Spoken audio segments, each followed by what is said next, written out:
올해 같은 경우는 안정된 두 개, 확실한 두 개를 먼저 택하시는 게 좋겠다.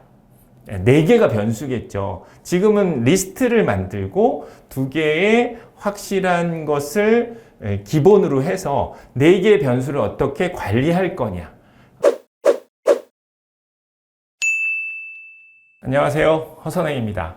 올해도 수시 지원에 고민이 많으실 텐데 올해는 특히 누적된 재수생들이 다음 연도에 입시 개정안 때문에 교육과정이 바뀌죠. 그래서 올해 가능하면 합격에 승차하려는 많은 수험생들이 몰려 있어서 더더욱 어려운 현실인 것 같습니다.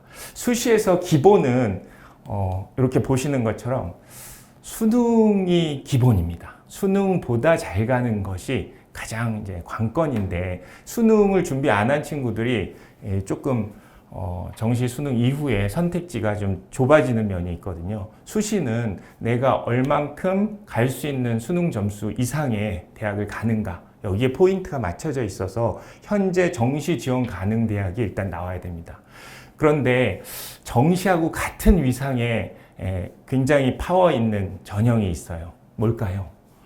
바로 교과 전형입니다. 이 교과 전형을 갖춘 학생은 정시 수능을 그야말로 자격처럼 기본 최저 등급만 갖추고도 합격이 되기 때문에 또 대기업이나 수능 예상치에 동일한 수준의 최저의 입학 결과를 가지고 합리적인 선택을 할 수 있습니다. 그야말로 안정적인 지원이 교과 전형에 있는데 대부분의 학생들이 이 교과 전형의 자격에서 조금 벗어나 있으면 그 다음에 선택지가 학종 아닙니까? 학종 전형에 내가 적합한지 또는 어떤 장점을 가지고 어느 대학, 어느 전공을 지원할 때 합격 확률이 어떤지. 그런데 고민할 게 있습니다. 경쟁률이에요. 교과 전형의 경쟁률은 10대 1 전후로 낮을 경우에는 굉장히 낮거든요. 거의 모든 지원자 그룹이 합격한 사례들도 있어요. 그러다 보니까 굉장히 운이 따를 수도 있고 또 자격을 갖춘 상태에서 합격 확률이 안정적이에요. 반면에 학종 전형은 불확실성을 함께 가지고 있어서 높은 경쟁률, 특히나 한 20에서 40대 1의 경쟁률, 이런 과도한 경쟁률 안에서 내 생기부가 객관적으로 평가받은 적이 없지 않습니까? 그래서 어려운 것 같습니다. 그래서 학생이 지원을 할 때는 내가 수능의 어느 기준에서 있는지가 제일 중요하고요. 또 수능을 조금 소홀한 학생은 내 교과 전형이 자격이 있는지 그 유무에서 출발하고 그 다음에 최저를 갖추는 그런 전형에 고민을 더할 필요가 있겠습니다. 보시는 것처럼 교과 전형은 인원이 15,284명 정도로 상당히 규모 있는 전형이거든요. 비율은 15.43%예요. 종합 전형은 그 배죠. 한 3만 명이 좀 넘고요. 논술이 한 9.1% 정도 돼요. 기타는 예체능의 실기라든가 이런 부분이고요. 정시가 역시 37.95%로 전체 배분을 보이고 있습니다. 고민하실 부분 중에 종합과 논술로 모아지는 경우가 있고 교과 전형을 갖춘 학생도 내 서류의 경쟁력에 따라서는 종합 전형을 당연히 함께 포함하기 때문에 6장의 그 구성은 학생의 강점별로 고민하는 게 맞습니다. 그러니까 학생이 어떤 강점이 있는지를 기준으로 그런데 내년에 조금 변수가 있어요. 그래서 안정된 선택을 하는 그런 추세이기 때문에 올해는 펑크를 노린다던가 상향 지원이 현실적으로 쉽지 않다가 하나의 키포인트라고 말씀을 드릴 수 있겠습니다. 전년도 입결이 굉장히 중요하죠. 그러나 입결에서 유의하실 필요가 있어요. 일반적으로 접하실 수 있는 입결이 대기업의 70%, 50% 컷인데 이 70%, 50%의 컷은 지정 컷이라고 하는 거죠. 그러니까 10명 중에 7번째 학생의 환산 등급에 불과해서 이 등급을 신뢰할 수 있냐?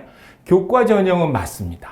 왜냐하면 교과 전형은 인적인 해석이나 어떤 서류의 평가 부분이 제한되거나 반영이 안 되는, 그러니까 교과 100%일 경우에는 그냥 그 순수한 수량적인 계량적인 기준으로 지원을 하시고 합격이 예측이 됩니다. 물론 건대나 동국대처럼 교과 전형인데 추천 전형임에도 30%의 이제 서류 종합심사가 들어가는 경우는 변수가 되긴 합니다. 그런 것들을 또 감안하셔야 되는 대학들이 있어요.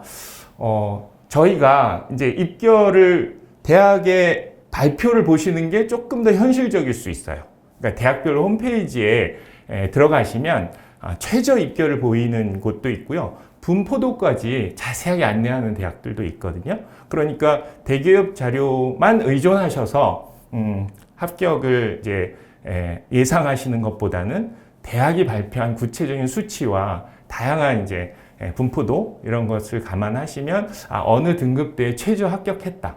또 이게 등록자의 최저인지 또 합격자의 최저인지 이건 또 다릅니다. 그러니까 1차 합격과 또 등록을 최종적으로 했을 때 그 마지막 문을 닫고 들어간 학생의 이 내신 등급인지 또 내신 등급 이외에 다른 이제 추가 변수가 있는지 이런 고민을 하셔야 될 사안입니다. 또 다른 이제 차원은 보시는 것처럼 사설기관이나 단위 이제 학교에서 그 고등학교에서 발표하는 입결도 참고 요인이 됩니다. 특히나 학종은 고등학교별로 다른 이제 입학 결과를 내고 있기 때문에 내가 다니고 있는 고등학교의 현실, 또 경쟁력, 교육 환경 이런 것들이 대학에서는 웬만큼 파악이 다 되어 있거든요. 또 대학에 입학한 후에 결과물들을 만들어 놓고 있어요. 따라서 어느 고등학교가 특정 대학에 잘 안 된다. 그것은 이제 대학이 반영하고 있는 고등학교의 어떤 현실적인 문제점들일 수도 있어요. 단정적으로 말씀드리긴 어렵지만 입학 결과에 따른 고등학교 정보가 반드시 보완되는 게 중요합니다. 그리고 이제 마지막으로 이제 사설기관에서 학원이나 또 경험치, 누구 집 아들 몇 등급에 됐다. 이런 거는 이제 아주 이례적인 것인지 또 일반적인 것인지 그 경우가 나한테 적용이 되는지 이런 이제 여러 가지 합리적인 근거를 확인하셔야지 몇 등급대 됐기 때문에 나도 지원한다. 그래서 합격할 거다라는 그런 모험적인 지원은 지양하시는 게 좋겠습니다. 또한 이제 센 진학이라고 해서 서울시에서 프로그램을 발표하는 것도 입결에 참고하실 그런 부분이기도 합니다. 수시 6장 어떻게 쓰지? 또 자유전공. 자유전공 고민하시는 분들 많이 있거든요. 왜냐하면 전공을 못 정했는데 우리 아이가 대학 가서 전공을 정하고 싶다.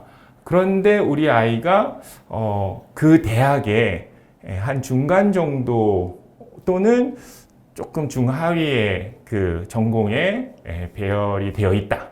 그렇다면 자유전공은 어렵습니다. 왜냐하면 현실적으로 자유전공은 문과라면 경영 라인 쪽에 있다고 보셔야 되고요. 자연계라면 공대 이상, 전자전기 정도 급에서 합격이 형성되어 있기 때문에 고민하셔야 될 그 부분에서 대학을 보실 때 자유전공이 어떤 위상인지를 먼저 점검하셔야지 전공 미정인데 막연하게 자유전공에 합격해서 대학에서 전공을 정하자 라고 하기에는 여러 가지 위험에 포함돼서 그 합격이 어려울 수 있음을 말씀을 드리겠습니다. 그래서 맞춤형 입시 전략은 아이를 중심으로 봐야지 6장의 조건이 먼저일 수는 없겠죠. 당연히 우리 아이가 강점인 거, 그 부분에서 가장 안정된 게 무엇인지, 또 학종이라면 대학의 전공, 그 다음에 당연히 이제 학업 능력, 학업 역량도 있고 또 진로 역량도 있고 공동체 역량도 있거든요. 근데 학교마다 또 가중치도 달라요. 또 평가 요소도 다르기 때문에 각 학교의 어떤 평가 요소를 파악해 보시고 우리 아이가 가장 적합한 대학과 전공을 고르시는 게 기준이겠죠. 그리고 중요합니다. 지원 선택과 9월 모평은 이제 육모가 끝났죠. 가장 최다의 이제 애수생이 참여한 육모라고 하는데 구모 이후에도 수능까지는 추가되는 지원자들이 많이 있거든요. 그러다 보니까 3학년인 경우에는 수능에서 만나본 적 없는 규모의 수험생들이 만나는 거예요.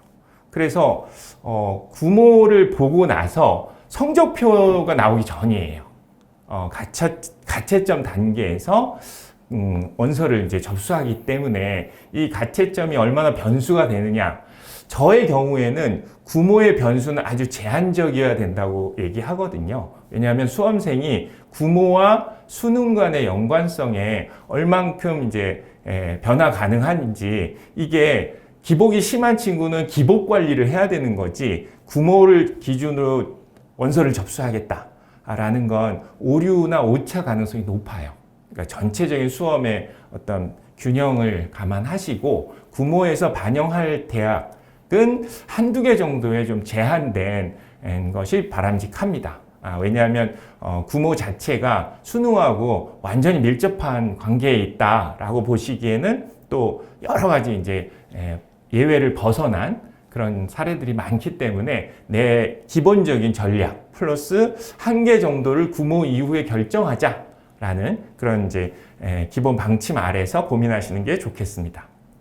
첫 번째로 고민하실 게 교과 전형인데, 교과 등급에 따라서 대학이 정해지긴 하지만 대학마다 반영 과목이 달라요.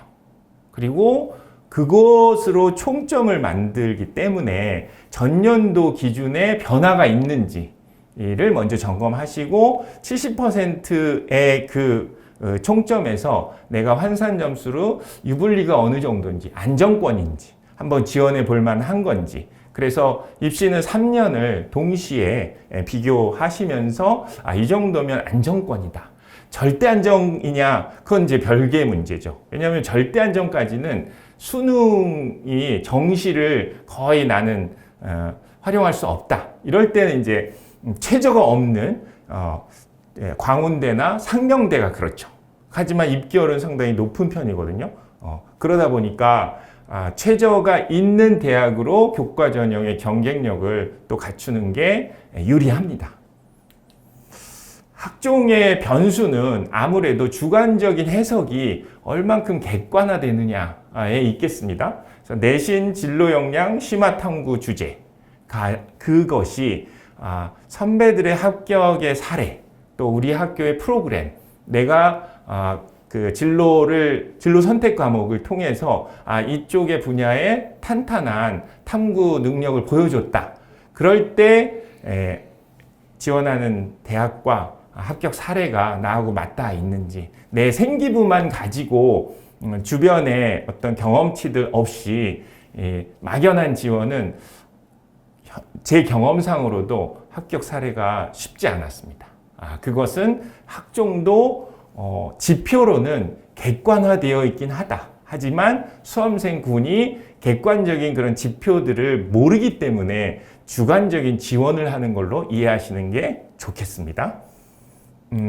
전형 중에는 이제 논술이 있지 않습니까? 이제 논술은 가장 상향을 할 수 있는 기대감 때문에 지원을 하시지만 사실은 수능과 결합된 전형이라고 생각하셔야 됩니다. 수능을 바탕해서 이 정도의 수능으로 정시 대학이 어렵다면 그 카드는 최저를 맞추는 조건으로 논술로 합격을 해보자 라는 게 가장 기본적인 가이드라인이에요. 그러니까 논술을 보실 때는 수능형을 준비하지 않으면 논술의 상향 대학들이 다 떨어지는 순간 곧장 나라까지는 아닐지라도 정시에 비슷한 학교에 진학해야 되는 부담이 있어요. 그래서 논술 준비하는 학생이 최저만 맞추는 공부 전략을 택한다면 논술 자체를 지원하는 것이 어떤 이제 표시를 하는 거냐면 교과 전형과 학종에서 합격이 어렵다는 전제에서 지원하는 거거든요.